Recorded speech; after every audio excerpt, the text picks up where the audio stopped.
racing right now. He's got traction, he's going the outside of both of them! Maloney! Oh, he's taking Anderson! Anderson's up to Oh my God! Big crash! Oh my goodness, half the field's going to get rolled! Second very close. These guys are want to make their way through the field very quickly. Oh, there we go! Oh no! That's massive! This is it! This is over! I can't believe this! Oh my God! God, what?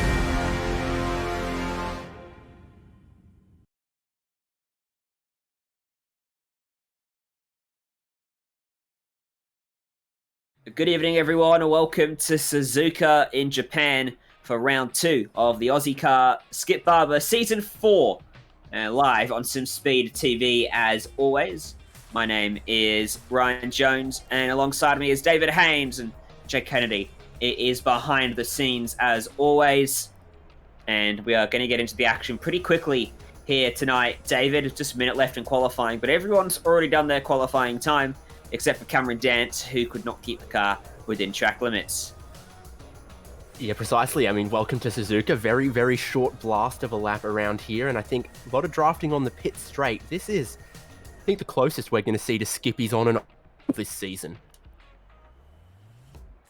It's going to be interesting. There are plenty of rights to this track, but it is flat out for quite a while. 57 seconds, and such low power on these machines that the snake section is pretty fun as well. Here's the starting grid then for race 1. It's Mitchell McLeod, who's got himself on pole after joining the session very late on in the piece. Matthew Mites will start alongside him, just a tenth away between them.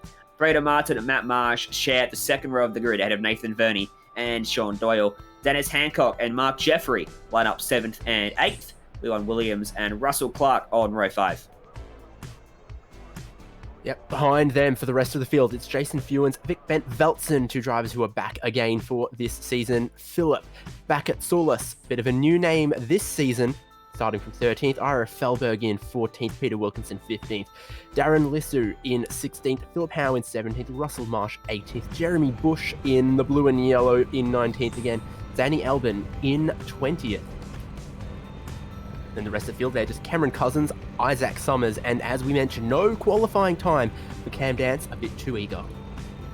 Yep, he had 4 attempted as well. They had 4 laps in qualifying and couldn't get any of them right. There's your track conditions. It is typically comfortable for these drivers in Aussie car competition. Because the lap times are sub 1 minute, the race distance is going to be 15 laps ahead of us. And then we'll have a feature race afterwards as well, which will be probably in the region of 25 laps. And they'll have a mandatory pit stop, which means actually the race is probably more likely 24, 23 laps as well. So, about a minute before we get this race underway, McLeod on pole, but it puts him on the outside for turn 1. So if he gets away poorly, it is possible that he could be under threat from a hard-charging Matthew Mites. And then they're going to have to sort themselves out because it is fast, but doesn't necessarily mean you want to go side by side through most of this track. Keeping it together without coming together is going to be very tricky, especially for those changes of direction through the first sector. But expect plenty of overtaking down at turn 1. Final corner really opens itself up to get that run down the reasonably long main straight here in Suzuka. Doesn't hurt that it's downhill too. Is it? Yeah, quite noticeably. Downhill from the final corner down towards the first corner. There you go. I knew the final corner itself was Look downhill. at the pit buildings, you can tell. Yeah, no, you're right. I've just looked at pits. You're right. Well, let's get this race underway. Down the hill towards turn 1. It's lights out, and we are racing. Someone got away pretty poorly back in the pack, but up at the front, Mitchell McLeod will lead us. Matthew Mites immediately diving to the racing line, and Breda Martin looking to his inside. So the fight is for second through turn number 1, but Mites will hold on. Yeah, precisely. Titans from turn 1 to turn 2 here in the opening sector. That can cause incidents. It did for Mark Webber one year. Everyone has done a little cleaner at the start of tonight's sprint race. Left, right, left, right for these drivers to open up this lap. And then guess what? Left. And guess what? Right. And then another right. So only one place on this racetrack doesn't swing into a opposite direction corner, which should promote some side-by-side action if anyone's brave enough to head that way, as that was a wild moment coming out of the last corner for, I think that was Dick Bent Velson. I think it might Russell might Clark. have been. No, it was Ben Velson. He's in the green car today. Back at Sulis goes by him as a result. Now he's in trouble, isn't he? He's on the outside. Two cars want to get underneath him, but they're not going to get there. No, they're not. A little bit of camber there means maybe a little wide of the apex. You can still find some grip, still find some speed up high. And that has allowed them to go side by side. But as you get deeper into the S's, I think side by side will start costing you a little bit more time than it did through the first two sequence corners there. Cameron Dance finds himself up into 12th already, starting from the rear. How much further can he go in this short opening race? There's a check up in front of him as Mark Jeffrey gets caught up on the outside. And he goes by back at Sulis, who drifted onto the grass as well. Two easy spots for him there. Now they're stacked up. 4 different lanes being taken. Led by Jeffrey. 2 by 2 now with back at Sulis to the left of him, but Velson to the right of him, into the back of him, and around we go. Yeah, plenty of space given there. Right back at Sulis, I think it was, and drive around the outside. Didn't realize they were going to go 3 wide, bit of contact made, unfortunately there. Mark Jeffrey's car is not looking in a good way either. Ira Falberg got a piece of that as well, unfortunately. So he will drop to the rear, along with everyone else involved in that incident. Looking at Matt Marsh here. He's in 4th, and off the road. Matthew Mites from 2nd, bowls it well wide at turn number, whatever that is, the last corner. And that drops him behind Dennis Hancock now, so he goes to 7th. That's a big error. Yeah, it's a corner that you don't drive very often. The one that just connects back around to make this the east course, linking between the 2 sections of the Grand Prix course there. And clearly, it's a bit of a double apex. And if you find the grass in between those 2 apexes, as a few drivers have, no grip like that. That's a bit wide now from Martin, who we ride on board with as well. Nathan Verney, his teammate, his good friend, I believe, giving him a lot of pressure here, and only one of them would stand on the podium the way it's going. Peter Wilkinson off in the grass, exit of turn 1. Gets away with it without losing too much time, or is there more to the tale we haven't seen? Motor simulation better tell us. Yep, went for a spin. Might have been hit, or did he just creep it up very nicely there, David? Not sure, it just looked like he was too aggressive in the middle of the corner, but I wasn't quite sure. This is the incident earlier. Mark Jeffrey leaving plenty of space to Bent Velson, I think it was, on the inside.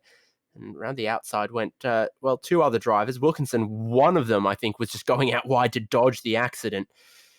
Philip back at Sulis might have been a bit ambitious trying to go 3 wide around the outside here. The onboard will tell the story. Yeah. Tried to filter back in lane behind, and unfortunately there wasn't quite enough space for him at the point he tried to do it. Breda Martin, though, is still leading this train of drivers that are trying to get by Matt Marsh, who's 2nd out of the last corner. Down the main straight last time by, Marsh was very aggressive in trying to break the toe. Will he do the same this time? Heading on to lap 6 of 15. Cameron Dance, by the way, in 9th, was very fast out on the racetrack. In fact, one of the fastest out there. Yeah, there it is, confirmation, fastest lap of the race. He's just set it, completing that lap. Trying to catch some of the cars we ride on board with here. He's still 6 seconds away from the lead, though. Down in 9th place. Here he is. Right front looks like it's floating over the racetrack. You can see everyone else up ahead of him working away in their own little group. That's Jason Fewens in 8th, and Matthew Mites and Dennis Hancock.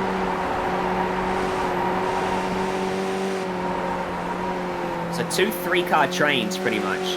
1 4-car train, 1 3-car train. 2nd through to 5th, and then 6th through to 8th. Cameron Dance closing in rapidly. Looking backwards from Leon Williams now. On back at Sulis as McLeod just went fastest, responding to Cameron Dance's upturn in pace.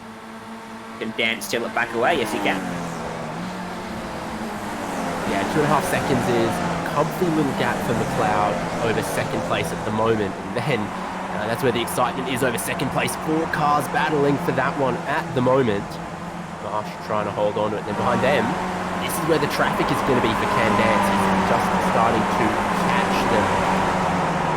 On the back of Fewens, behind Mites, behind Hancock for 6th.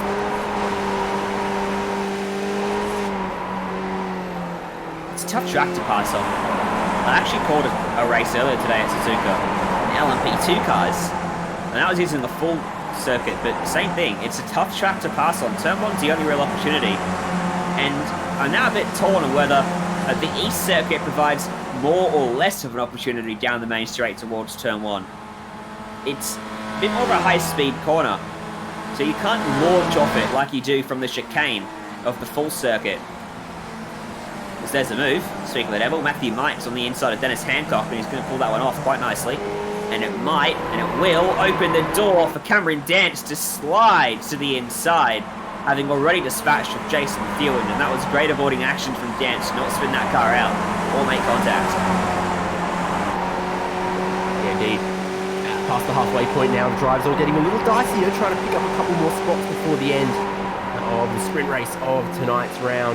And I'm totally in agreement with you, actually. The final corner is a little bit of an odd one on this layout, and that might actually make it harder to get a run down Turn 1. Quite a few of the drivers really want to hook their inside tyres over the grass there, across what's normally the Grand Prix pit entry, carry speed onto the pit straight here. Dance, though, he has got a run. He just has so much more pace than those around him. Pulling to the inside of Hancock, who I doubt will fight this very hard, and he does, and he lets him go there, lifting off and taking a wider entry to the corner. Next on the list for Dance is Matthew Mites. Dance is now plus 15 in this race, sorry, plus 16.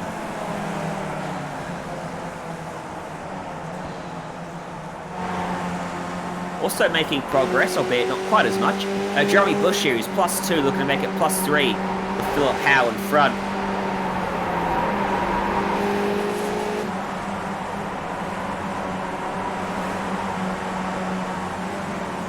I think he's just lost his spot to Cameron Cousins, actually. That group changing very quickly.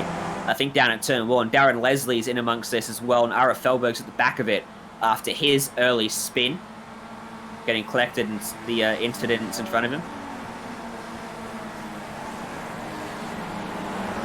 Dance handsomely down the inside there, up into 6th now, and the teammates of Vernie and Martin up the road been fighting each other, and that makes them almost catchable for Dance now. He's right behind the train for 3rd, 4th, 5th. He might drag Mites and go along with him. It's close enough to the front of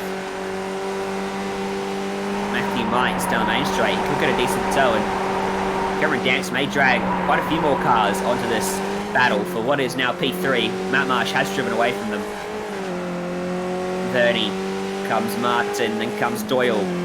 Martin should be close enough here, but does he want to go through it? He should. He should be getting momentum now. He is. He's getting closer, and he looks to the inside. So here we go. The two teammates side by side towards Turn 1. Yeah, Martin was in 3rd earlier. Vernie got in front. Now Martin swaps it back to 3rd place. Not a difficult move, the two teammates battling. And it's Vernie with the green rims. Note that one down.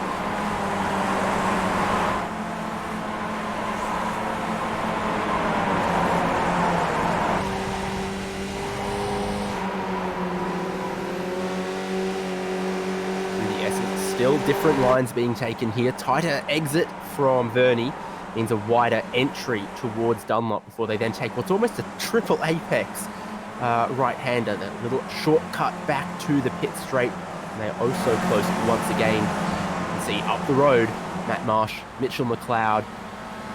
Comfortable margin, and then it's all stacking up behind 3rd place here as the teammates are going to do the pro cycling indoor track strategies of just swapping it every lap. That last corner, I don't know if it's a triple apex or just one long continuous apex, because in many corners there, double apex, triple apex, you drift out wide and then cut back in, but the last corner here, they seem to just want to stay glued to the inside for the entire corner. As a move down at turn 1, which incidentally would have been set up back at that last corner.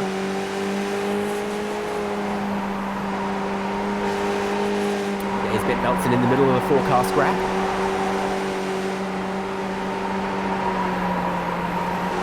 They're hoping for a tidy finish to this race and a tidier next race as well, but he's under pressure from Danny Albin, who, decent mover from very much at the back of the grid, now up 6 spots. To 14th, he's going to hold on to that one. That's a good line through the final. Is it 2 corners there? There's definitely 2 apexes. I'm going to die on that hill. Look at the front though, Cameron Dance is there. He's got to the back of Sean Doyle. Mites hasn't really gone with him, nor anyone else in that group. In fact, Mites did pull away from Fewens at least. At the moment, Verney's at the head, and he's got a bit of a gap now over Braden Martin. He's just stacked up Doyle and Dance through the first sector of this east course at Suzuka. If you want to guarantee a podium, that's what you'd do. You'd have Braden Martin just slow it up through the S's and maybe hope Verney can get away. I'm not quite sure it's intentional, but hey, that's what happens. They got their 2 team cars together, roundabout on the same place on the track. That doubles their chances at a podium. Martin's not going to be able to attack down in turn 1, but Cameron Dance is. There's nothing much Sean Doyle can do. Martin's just going to move across to try to cover it off. Then he backed out of it, and Dance needed no second invitation to get to his inside. And Cameron Dance is now up to 5th place, and then suddenly 4th place in this race in the blink of an eye. Podium is on here for the man that started 23rd. All action through the field. Fewens and Hancock still battling here. Fewens up 3 spots and into turn 1, turn 2.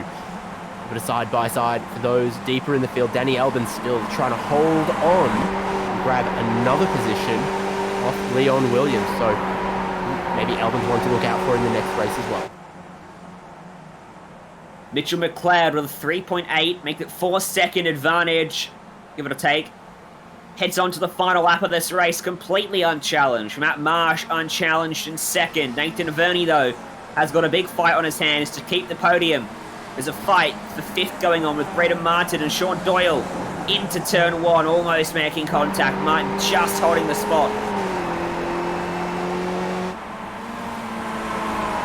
Doyle, the runner-up from last season. This has been a start that he would like to the championship. Probably not.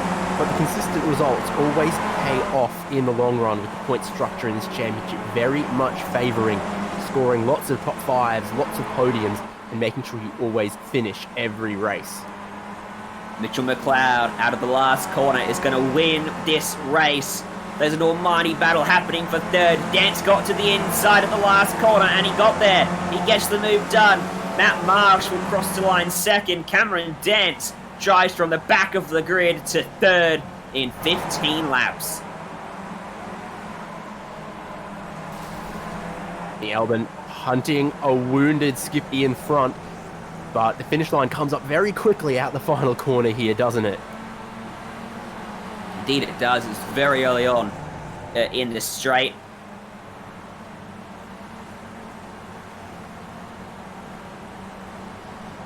Mitchell McLeod will be very happy with that, but if Dance can actually get a lap in the next qualifying session ahead of race 2, I dare say he's going to have a very big challenger ahead of him.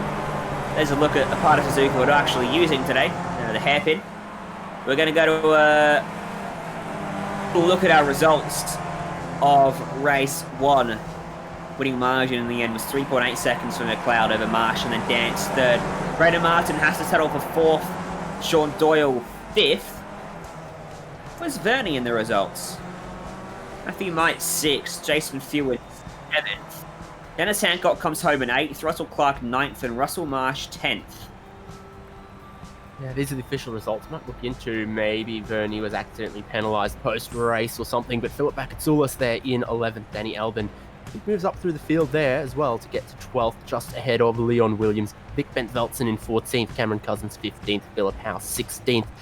Ira Falberg, no forward progress in this race to finish 17th. Jeremy Bush in 18th, Darren Lesser in 19th. 20th place was Peter Wilkinson. We saw had to make some avoiding action in turns 1 and 2.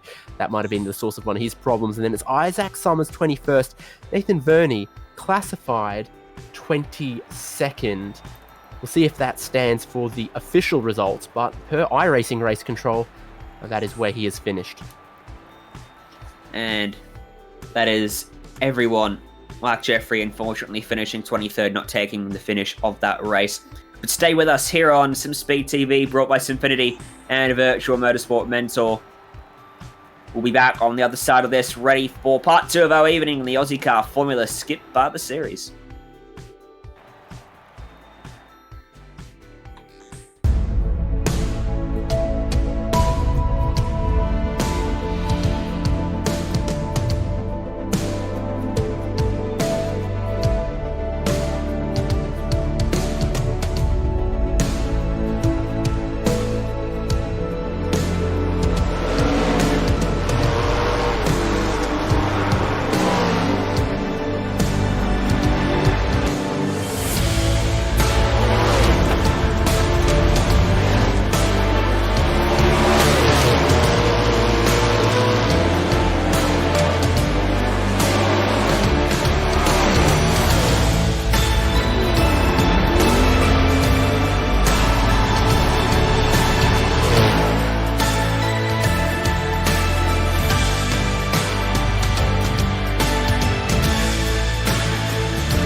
Fantastic.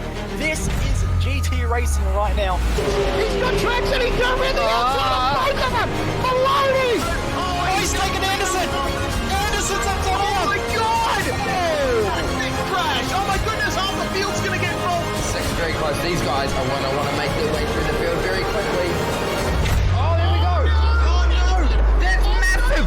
This is it. This is over. I can't believe this. Oh my God! God, what?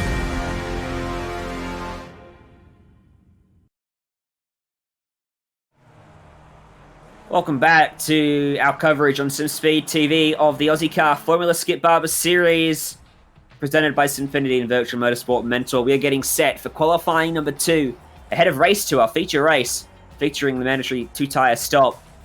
And at a track where it's been hard to pass, it seems, in race 1, bar a few overtakes at turn 1 for drivers with very good pace, David, the pit stops here could be very important. Yeah, and I tell you what I noticed in race 1 as well is the slightly odd pit entry for this layout as well. It's right at the second apex of the final corner there. You'd have to slow down on the racing line to take the pit entry.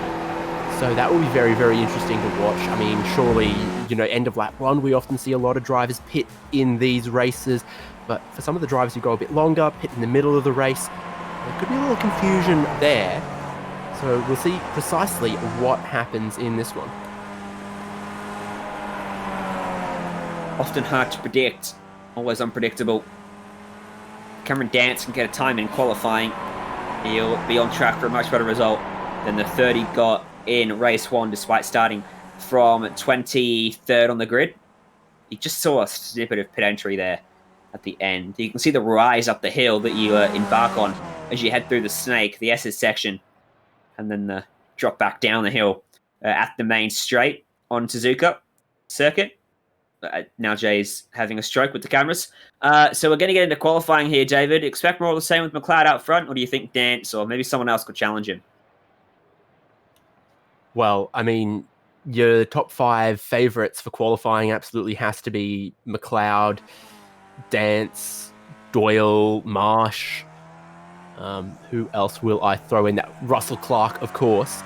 But you got to think, so long as Cam Dance has a clean run, he'll be looking for the top 5. Russell Clark is looking for all the tyre temperature he can get.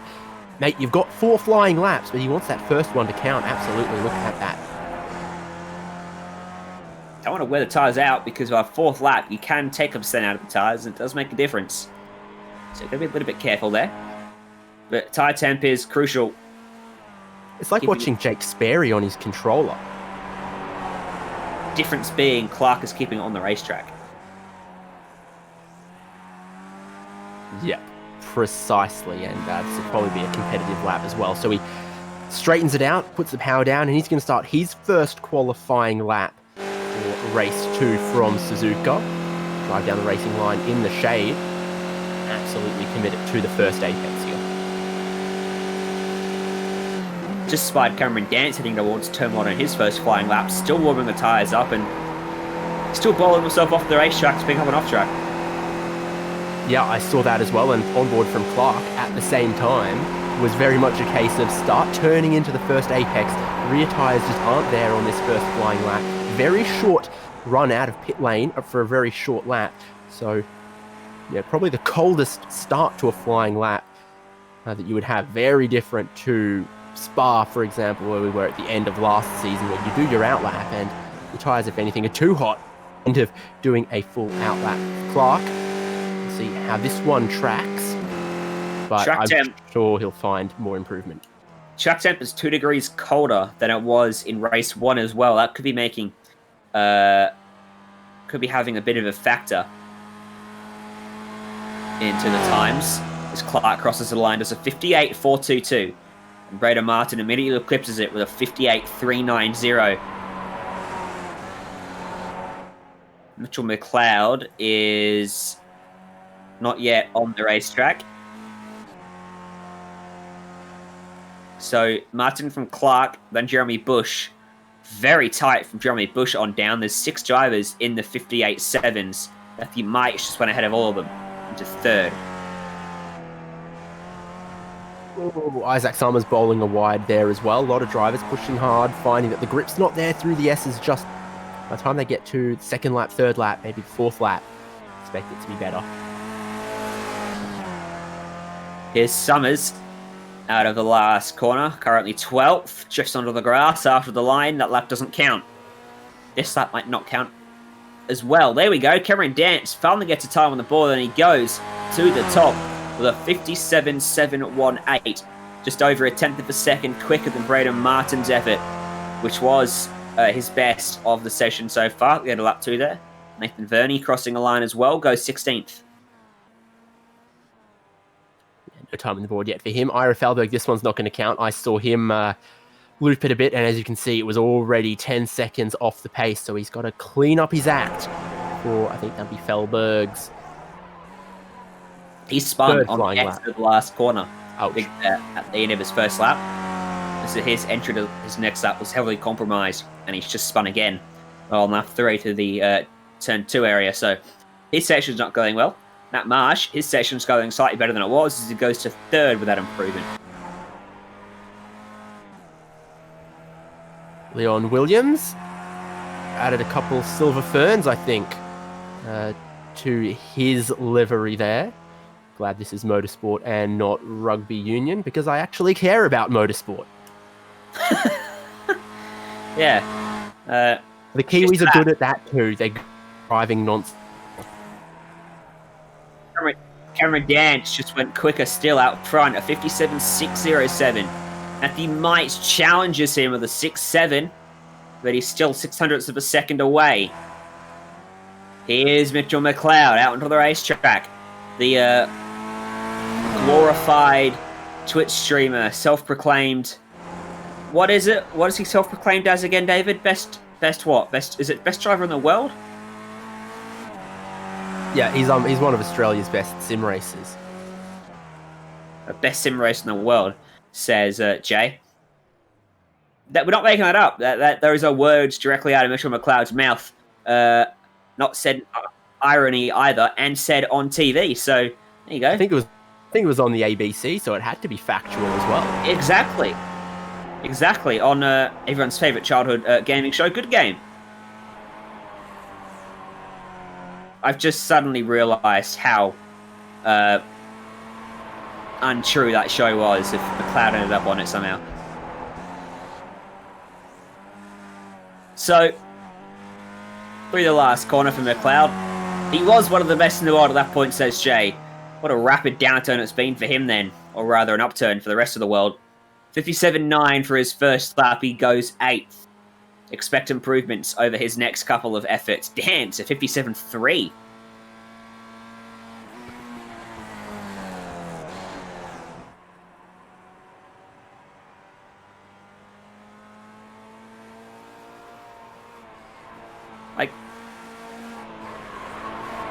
I just went to Scenic Can, and I can hear a horn blaring in the Suzuka circuit.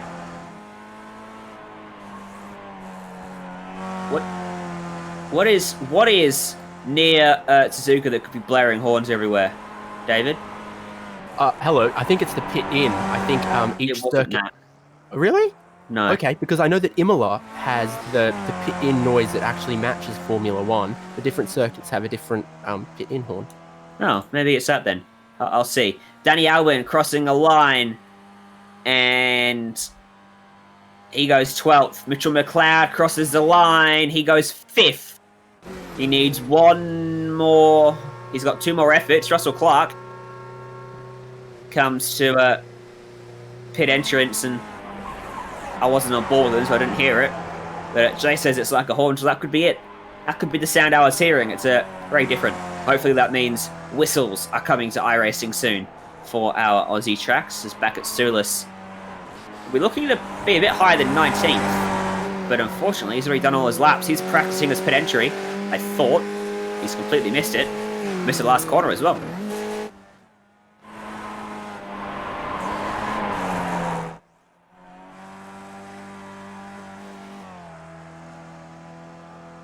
So McLeod, does he find it improvement on lap 3? It'll be a yes, but by how much? 57.5. So, after Dance's third lap, he'd done a 6.07. McLeod's on a 5.87, so he should be on track to eclipse Dance for pole on his final effort here.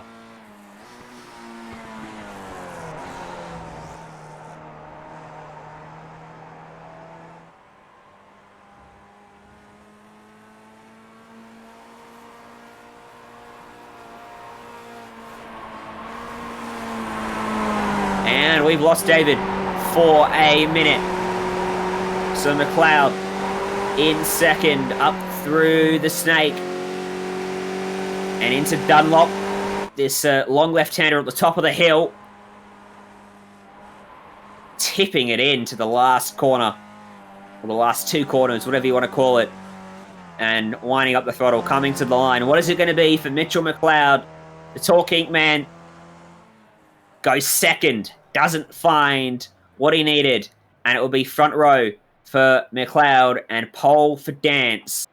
The minute 5 left on the clock. McLeod's going to have a fight on his hands in this race. There's Darren Lezu. Darren is currently 22nd. He's spitting. That'll put an end to his efforts Not enough time for him to complete another lap. So that's our field done in qualifying for race 2. Let's go through the starting grid then, ahead of our 25-lap feature race. It is Cameron Dance that goes pole, so he starts last for race 1, he starts first for race 2. McLeod will start second. Matthew Mites and Russell Clark are on row 2. Braden Martin and Sean Doyle line up on row 3. Jason Fewens and Matt Marsh, 7th and 8th. That of Leon Williams and Danny Albin running out the top 10. Then comes Nathan Verney and Dennis Hancock. Peter Wilkinson and Vic Felton on row 7. Philip Howe and Jeremy Bush. Ira Falberg, Mark Jeffrey, Philip Backett-Sulis, and Cameron Cousins, your top 20. And then Russell Marsh, Darren Lazou, and Isaac Summers. Your 23 cars then for race 2. Race 2 at Suzuka. So 25 laps, as mentioned. Going to have to make a pit stop at some point for a minimum of 2 tyres, and taking any more than 2 tyres is pretty much suicide anyway. Taking no tyres is illegal. Taking 3 tyres is much like taking 4. It's suicide. Expect most of the field in either on lap 1 or closer to the end of the race. It's generally been a mass stampede to pit lane on that first lap. And then we managed to go quite a few laps without seeing some pit stops. And then with a few laps, or 2 or 3 laps remaining, we see the rest of the field dive in to complete their stops. And by that point, it's usually only 2 or 3 cars left as we just wait for McLeod and Dance to line up. Remember, this is our second round of the season. 6 rounds for our Ozicar seasons across both the now on hold CCR category and also this Skip Barber Series. And this is the 4th iteration of the Skippies.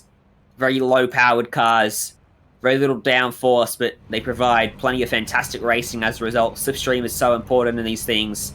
Not quite so much at this track, as might have been expected.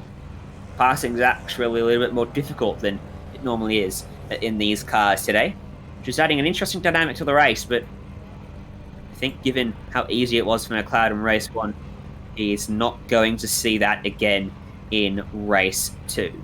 15 seconds left before we get those red lights on and the drivers go racing for 25 laps, about 25 minutes for this sub 1 minute a lap.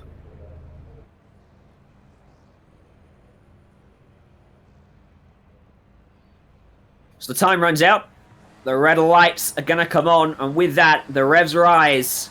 Race 2 at Suzuka, the Ozicar Skip Barber Series. Green flag is out.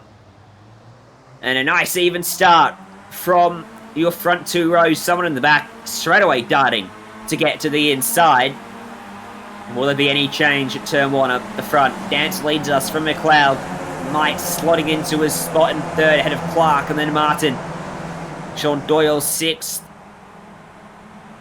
Matt Marsh has been able to get by Jason Fewens for 7th. Danny Albin's got by Leon Williams for 9th. That's your top 10. As now everyone sorts themselves out single file on their cold tyres, weaving up the hill the first time today.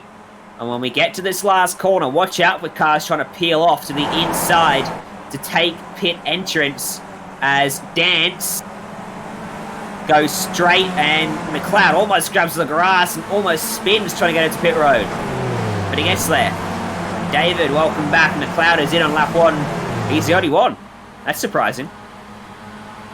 Well, that certainly is. We've seen previous rounds. It's been a very, very popular strategy. Maybe we'll see more drivers for lap 2, lap 3. But with such a short track here, I think traffic is a bigger concern than at some others, where, for example, Spa at the end of last season, pitting at the end of lap 1 was a very successful strategy for some.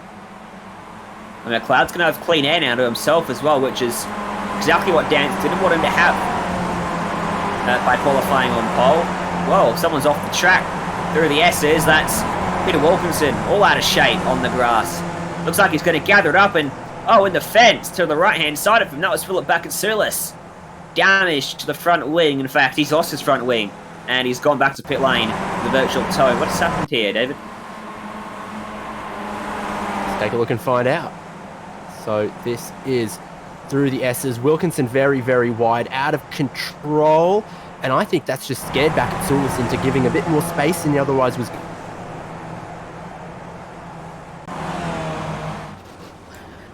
And that is unfortunately going to put an early end to back at Sulis' race. There's McLeod in as much clean air as he could have asked for. Mark Jeffrey goes for a spin there, flashing across our screen with a trail of smoke. A lot of takers on lap 2 to pit lane. Almost half the field, it looks like. None of them, though, are Cameron Dance, Matthew Mites, or Russell Clark, your current top 3.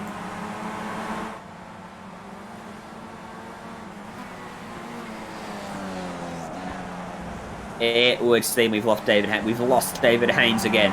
Wherever he is, the internet man needs to be given a stern talking to.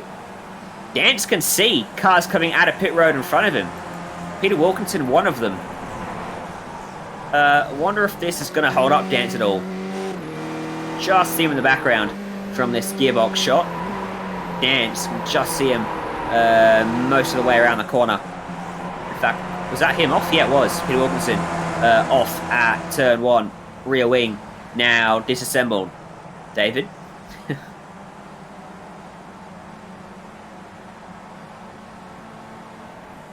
McLeod, about half a lap behind is what the pit stop is worth.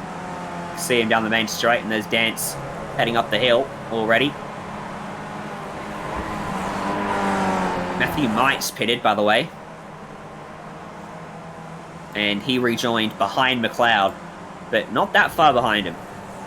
Only about 15 car lengths. Dance comes in, followed by Clark. I'm not so sure this is a good call. They've got caught in no man's land here, hitting on lap 4.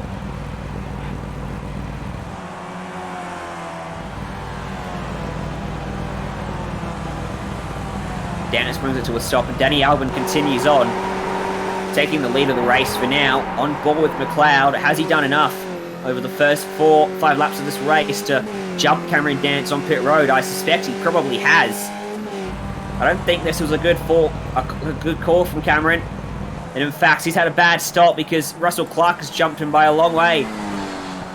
Mitchell McLeod will lead this race effectively as Dance, surely, with a penalty. That is an incredibly long stationary time. Maybe even an issue with something else in real life. I'm just going back and checking his pit entry speed, and unfortunately I can't find it. His car disappears from view right as he got from pit entry, so big question mark there. And it might have dragged Russell Clark into an awkward pit stop. He was probably copying Cameron Dance, and if Dance pitted for a real life issue, may have done Russell Clark some bad news. Speeding penalty, says Jay, but was that really 40 seconds? I feel like he was stopped for a long time, so he stopped for 40 seconds extra on pit road, so there you go. He was speeding coming in, and that is a careless mistake from someone of his experience.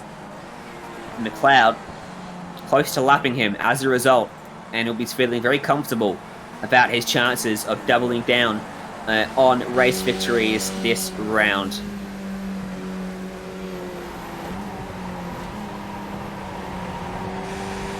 On board with Braden Martin here, Matt Marsh in front of him. Marsh just set the fastest lap of the race, in fact, at 57.643. Isn't too good compared to what we saw in race 1 of 56.9 from Cameron Dance, but still showing pace comparative to everyone else in the early running here. Bearing in mind, a lot of guys have had a couple of cold tyre cycles go through them already. Just behind Martin is Sean Doyle as well, looking to attack. Oh, that's a bit wide. They're struggling a lot of understeer exiting that final corner, it seems. As McLeod does a 57.4, that's 2/10 quicker than what Marsh had done for the fastest lap of the race. On board now with Philip Howe, with Russell Marsh in behind him, and potentially close enough to make a move down at turn 1 here. I wonder if Philip's going to feel the need to defend this one. As we get closer to the corner, does he move it across? No, he doesn't. And this should be easy pickings then for Russell. As we jump onto the brake pedal, Russell Marsh will take away the spot. and move himself up into 15th, having started this one from 21st, +6 for him. Not the biggest mover though. Darren Lassou is into 5th, having started 22nd. Hasn't made his pit stop yet, but it'll be interesting to see where he shakes out once he does. Also Ben Belson, who is up in 3rd, having started this one from 14th.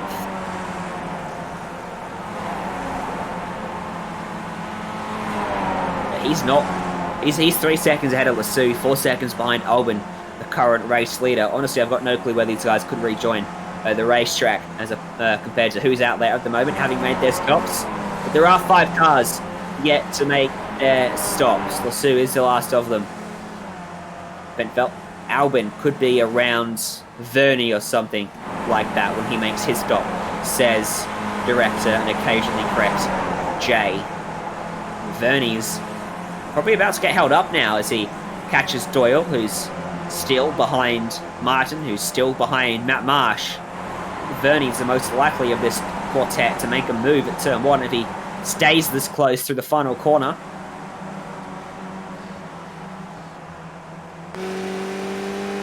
He lost a little bit of ground there.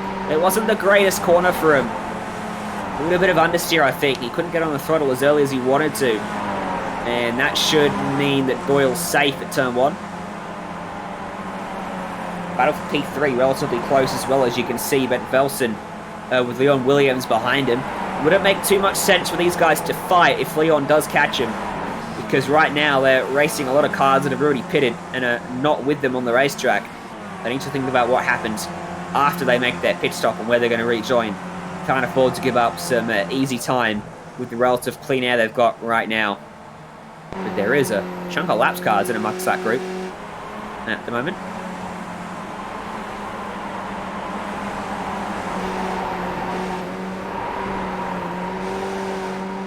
On board with Nathan Vernie.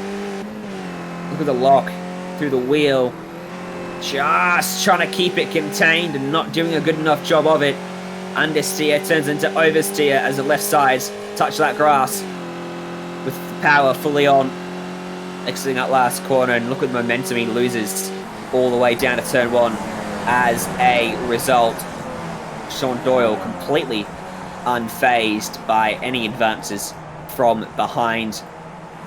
And can now get to work trying to attack Braden Martin before Vernie recovers his pace.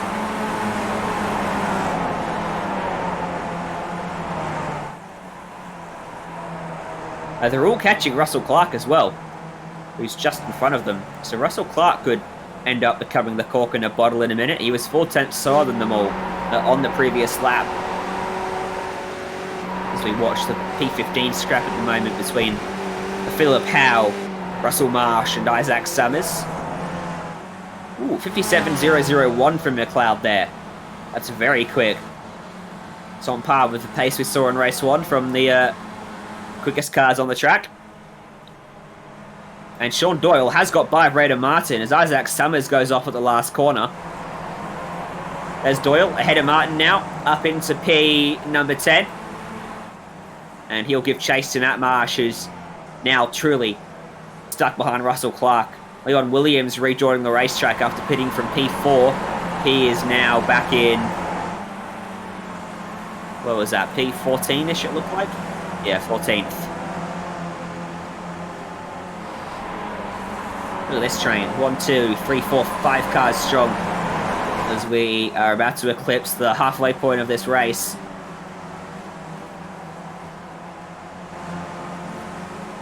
Led now by Russell Clark, who I think is the slowest of the two.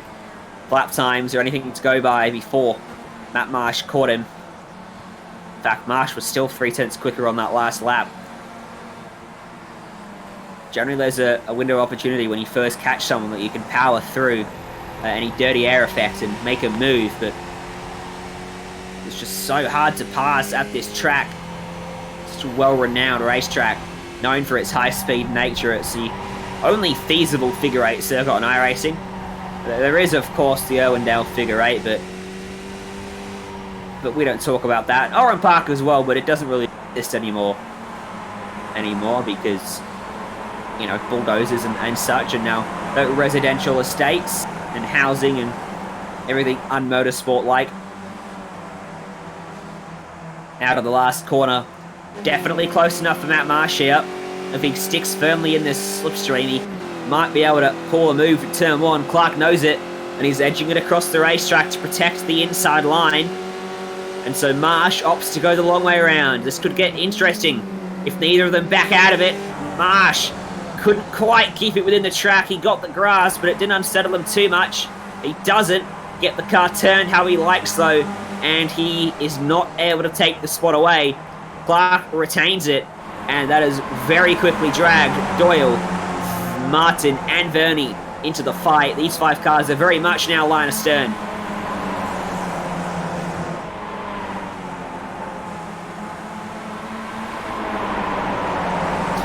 Insult to injury there as Cameron Dance goes purple. Once again showing what could have been for him on a day that he'll want to forget, qualifying last and then nabbing pole, but getting a speeding penalty on pit road. Caps off a wretched rig or two really for him. Any moves going to happen this time to shape through what's actually called first corner. Another one to list, another corner to add to the list of uncreative names in motorsport is, well, that's bad news for Marsh. He awkwardly positioned himself on the left rear of Russell Clark, and that all it did was allow Sean Doyle to get an easy spot. But he's going to try to come back at him at turn 2 here. Peter Martin's looking every which way, trying to find a route through as well, but nothing forthcoming. Nathan Verney's just sitting back hoping that they start to come together and he can pick up the pieces. The gap it's given to Russell Clark as they scrapped behind. He'll be comfortable down this main straight.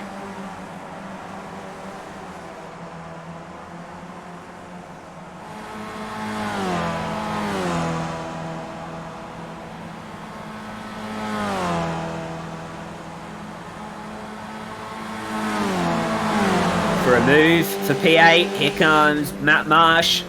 Inside line, going to work wonders for him as he reclaims what was lost at this spot 1 lap ago. And that little exchange, again, gives some time to Russell Clark, who has almost a second in hand over these guys, but I don't think he's likely to hold it if they stop battling. Still waiting on Danny Albin, Jason Fewens, Vic Bent-Velsen, and Danny Lassou. In fact, scratch Bent-Velsen from that list. He's on pit road. So Albin, Fewens, and Lassou, the 3 cars yet to pit in this race. McLeod elevated now to P4 as the lead runner with a pit stop under his belt, leading by 5 seconds over Matthew Mites. Bent-Velsen's going to rejoin a long way down the order, unfortunately for him.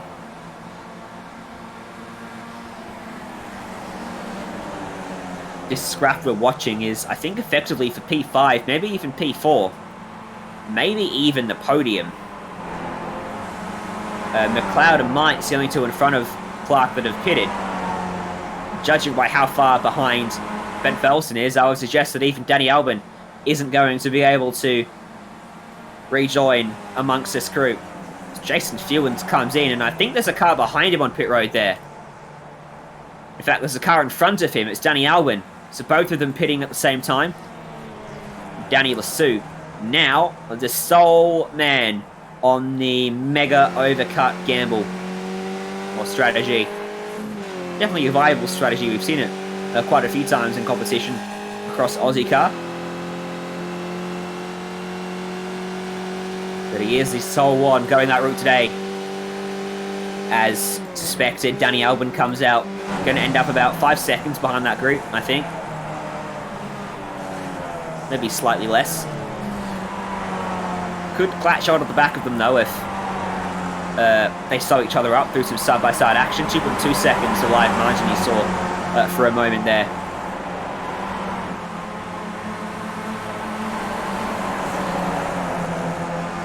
So 5 cars in with a chance of nabbing a podium in race 2 here. Russell Clark, cork in the bottle right now, slow, around everywhere on this racetrack, but somehow doing enough to hold the spot. Did Marsh get a good enough exit from the last corner there? He really threw it into the corner, but coming out didn't translate quite as well. Clark still trying to shape the draft though. Feeling the need to defend for turn 1. Ends up entering through the middle of the corner, and there's collision behind as Sean Doyle gets turned around by Braden Martin, and Nathan Verney spins as well, trying to avoid them, and Danny Albin is going to pick up 3 spots from all of that. 2 spots might become 3, depending on what sort of damage Braden Martin has. No front wing. Albin should get that spot. Here's the replay. On board with Martin. Just overcooked it and got into the left rear of Sean Doyle right there. And behind Nathan Verney. Jammed on the brakes to avoid, and it spun himself out, unfortunately.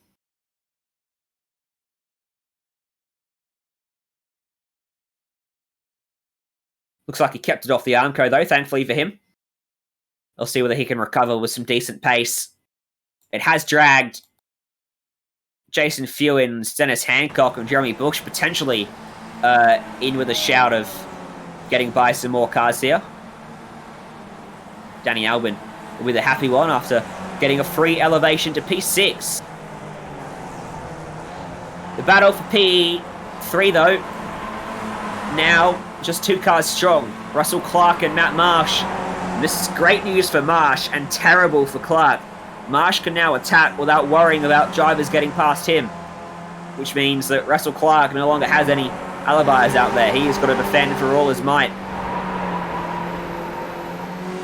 The only good news for him is there's a big enough gap behind to the battle for 6, led by Danny Albin, that he can afford to be ultra defensive and not worry about losing too much time, as Danny Albin just lost out to Nathan Verney and is now in a sandwich of very colourful cars, side by side, almost touching though for P3. Down the main straight, Matt Marsh around the outside for turn 1, takes away what will become a podium once Darren Lasoup pits from the lead of the race. Behind, Danny Albin on the inside, reclaims P6 from Nathan Verney. Fantastic fight from him. Remember, slightly fresher tyres as well, be working in his favour.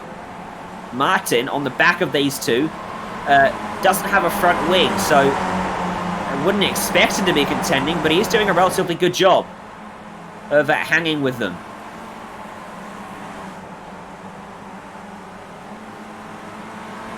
Wonder if McLeod can pass the suit before the suit pits. Gap's down to 4 seconds.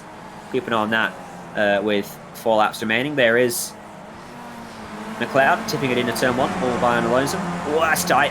That's very tight. Down the main straight we go. Follow the leader style. Albin's lost out, much like he did last lap. This lap he's going to have to go to the outside though, as opposed to the inside if he wants to reclaim this spot. On the brakes. And too tentative from Verney. Oh no, he's overcorrected and overcommitted to the next part. Spins out, saves it, and then gets hit from Hancock as he slips by Martin, losing out that time from a teammate mistake. So role reversal there in the team garage. Albin will be happy with that. Hancock will be happy with that. And Jason Fewins picks up 1 spot as well. All kicking off with just a couple of laps remaining in this race. Suzuka. Darren Lasoup still yet to pit.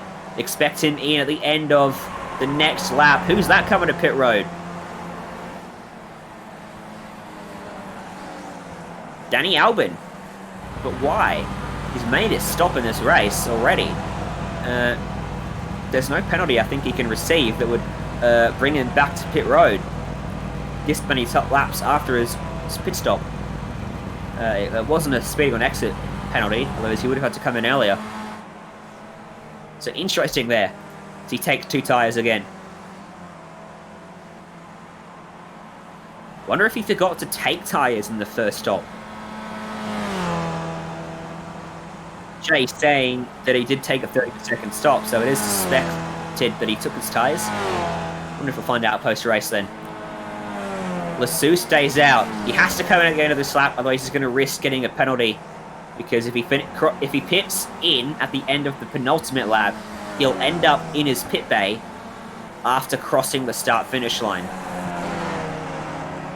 Russell Clark's not giving up the fight for the effective podium. In fact, he's coming back and he's got the spot back. Fantastic stuff. He's not quite got it done though. Matt Marsh has still got the overlap and they're going to run wheel to wheel up the hill through the snake. The rear ends constantly trying to get away from these drivers, having to contain the slip of the rear as Cameron Dance a 56.6. That is blisteringly quick from a driver that's not going to contend at all for a good spot on this one. He's 17th at the moment. Wonder if he might get up to the P15 scrap if he's lucky. Did Lasso pit? Yes, he did. So Mitchell McLeod into the race lead proper. The first time in quite some time, but it's been a given for a very long time. Matthew Might second. Matt Marsh is third. Russell Clark is fourth right now. There is still time for that to change. A slipstream in favour of Russell Clark. Good hand, third place back to him, entering turn one of the final lap. It's still going on for P5 as well. Currently held by Dennis Hancock. Brendan Martin's all over him. Jason Fewens is in there. Nathan Verney's in there. Jeremy Bush is a lap down. And Matt Marsh has gone around in the P3 scrap. I wonder if there was contact. We're going to find out. Moment simulation replay into the snake. All by himself. Too eager on the throttle, it looks like, and Russell Clark is gifted. Well, I won't say gifted, that's not quite the right terminology, but he will get on the podium after a very well-driven and hard-fought race. As McLeod is on the final lap, by the way, now. Dance did get to the P15 battle, and he's now 16th. Philip Howes right in front of him. These guys aren't yet on the final lap. You should be reminded. These guys are, though. The P5 battle. Hancock, Martin, Fewens. There's no change into the first corner. Nor out of it. They're about 25 seconds behind race leader Mitchell McLeod as Russell Marsh has found the fence out of the last corner. Mitchell McLeod. It's 1-2 race wins. McLeod at Suzuka caps off a dominant day of racing in round 2 of the Skip Barber Series.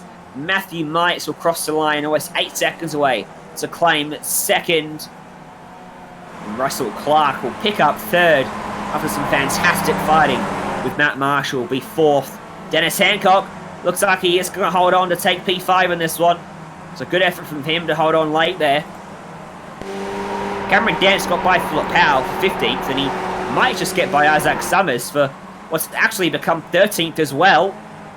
As through the last corner, can he do what he did for the podium in race 1? He tries it very late on. Going to be a drag race to the line. Cameron Dance gets there, and he picks up P13 right at the end of the race. So what a fantastic show for race 2 of our Ozicar Skip Barber Series. Here's your full results. Mitchell McLeod wins 8.4 seconds, the official winning margin for the Talking Twitch streamer, self-proclaimed best in the world. Matthew Mites finishes second. Russell Clark is third. Not been many podiums for him. He'll be very happy with that one. Matt Marsh is fourth. Dennis Hancock, fifth. Brendan Martin, sixth. Out of Jason Fewens. Nathan Verney, Sean Doyle, and Ira Falberg picking up a top 10 again. Starting to get a few of them lately as old Ira. Vic Bent Veltson is 11th. Leon Williams, 12th. Cameron Dance, 13th. You'll be disappointed with that, I know for sure. Isaac Summers, 14th, plus 9 for him. A good drive, despite losing out to Dance right at the end. Philip Howard, P15. Darren Lasso, 16th after leading a couple laps. Russell Marsh, 17th, was the last car on the lead lap. Had his late incident heading onto the last lap as well, we saw for a moment. And then a lap down for Peter Wilkinson, Jeremy Bush, Mark Jeffrey, 2 down for Albin, and a retirement for Philip back at Sulis, finishing 23 laps down in 22nd. Let's have a chat to Mitchell McLeod, who walks away with a race win in race 1 and a race win in race 2. Mitch, congratulations. That was pretty easy for you out there today. Thanks in part to Cameron Dance bottling it, but still a very good drive from you. Yeah, I was a little bit upset with Cameron. I don't know what he did, but I was I was pushing my ring off, trying to get in front of him during the pit stops. But yeah, I don't know if you guys know what happened to him, but yeah, coming out Speeding. way behind. So, speeding, was it? Just speeding? Yep. Silly duffer. Oh well. Yeah. But yeah, pretty good. It was nice to have a clean race without racing this bloke Ryan Jones like I've done the other previous 2 nights. Yeah, I've kept you company. Now you're all by yourself up there. A correction, it's actually, he had a slowdown coming into pit lane, which he hadn't served. Right. Where Yeah, can you that'd- get that'd probably slowdowns help. on this track then, Mitch? I don't know. I never got one. I don't think I even got an incident. So yeah, I wasn't pushing the limits that hard. Yeah, easy day at the office for you then. Looks like, though, it could be it is a very good point, so not sure how round 1 went, if you're even in round 1, but even if you weren't, I reckon if you turn out for the rest of them, you could win the championship. Is that a goal, maybe? I'm just here to have a bit of fun and have some races. So championship's not overly important to me. Yeah, just have a bit of a laugh and have a bit of fun. But yeah, no, I definitely missed last week. I was out bush sinking beers out there, having a good old camping trip with family. So yeah, definitely not going to win championship. But yeah, just turn up and have a bit of fun. Bit of a downturn for someone that used to be the best in the world. We're talking about that tonight. Yeah, I did hear that. Chat was mentioning that. So yeah, thanks for that. Good job today, Mitch. Who are the sponsors you want to give a shout out to? Maybe even thank you for the viewers. Yeah, well, I need to thank, obviously Ira and everyone for putting on this series because it is a good series. But I need to thank all my loyal viewers because they ripped shreds off me last night for not thanking them. So thanks, guys. Good job, Mitch. We'll see you again. No doubt about it. Good job. See you and send it. See ya. So yeah. So McLeod wins everything in round 2 today. And coming home second was Matthew Mites. Good job out there today. Best of the rest, it seems. Well, yeah. I've had a 3 before, but never a 2. So second is great. A good improvement for you from race 1 to race 2. Did anything change from you in that regard? Yeah, I didn't go off the track. I went off the track just of my own mistake on the last corner. So yeah. Yeah, keeping it in the track definitely helps. Getting a time in definitely helps as well over in qualifying. Took us through your race, all went to plan. It was pretty lonely though. 8.4 seconds away from McLeod, 6 ahead of Clark. Did you lose focus at any point, or was it just pretty easy to keep track of where you are? I was just treating it like any practice session. You know, I find that I'm better in the zone when I'm just trying to do hot laps. So I put the timing on so you can see it and just do hot laps. That's the best way I can focus. So yeah, if there's no one around you, it's pretty easy just to cruise around. Yeah, and then just pitting worked out well. I didn't have many around me, so yeah, it's all pretty good. Certainly a good job for you then, getting a career best in Ozicar. Looking forward to the next few rounds. You confident of maybe replicating the result? I hope so, for sure. Always looking for, any sort of top 3 is great. So yeah, definitely get some more practice in and see how we go next week. Well, congratulations on a very good drive today. Who do you want to thank for helping you get it done? Teammate Vic's been cool, and just my family for letting me, practice in the shed. So yeah, and my dad for helping build the sim rig. So all good. Well, thank you very much for joining us. Congratulations once again on a job well done. Thank you very much. And with that, we'll wrap things up then from Suzuka tonight. From myself, Ryan Jones, and Jake Kennedy alongside me, and even David, who was alongside me for some of the evening. Thank you for tuning in. Make sure to go subscribe to Simspeed TV on YouTube as well, and give a big... Go find us on social media as well to stay up to date with all of our latest broadcasts. But from all of us here tonight, thank you for joining us. We'll see you next time.